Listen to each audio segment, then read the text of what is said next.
తృతీయ స్థానంలో రవి చంద్రులు కలవడం వల్ల ఏ ప్రయత్నమైనా సఫలమయ్యే అవకాశం ఉంటుంది. ఈ రాశికి ఇది వృద్ధి స్థానమైనందువల్ల వృత్తి, ఉద్యోగ, వ్యాపారాల్లో ఊహించని పురోగతి ఉంటుంది. ఆదాయం బాగా పెరుగుతుంది. ప్రయాణాల వల్ల లాభం ఉంటుంది. వృషభం, ఈ రాశికి ధన స్థానంలో అమావాస్య ఏర్పడడం వల్ల అంచనాలకు మించిన ధన వృద్ధి ఉంటుంది. కుటుంబ సమస్యలు సమసిపోతాయి. కుటుంబ జీవితం హ్యాపీగా సాగిపోతుంది. అనేక మార్గాల్లో ఆదాయం పెరుగుతుంది. అప్రయత్న ధన లాభానికి కూడా అవకాశం ఉంది.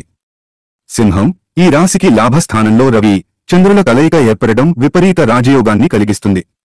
ఉద్యోగంలో ప్రాధాన్యం బాగా పెరుగుతుంది. హోదా పెరగడానికి అవకాశం ఉంది. జీతభత్యాలకు సంబంధించిన శుభవార్తలు వింటారు. వృత్తి, వ్యాపారాల్లో బాగా డిమాండ్ పెరుగుతుంది.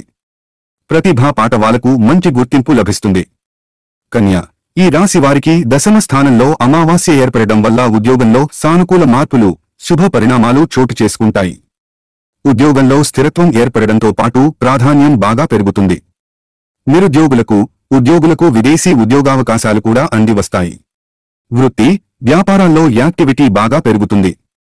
మకరం, ఈ రాశికి 6వ స్థానంలో ఈ రెండు రాజగ్రహాల కలయిక జరిగినందువల్ల శత్రు, రోగ, రుణ సమస్యల నుంచి చాలా వరకు ఊరట లభిస్తుంది.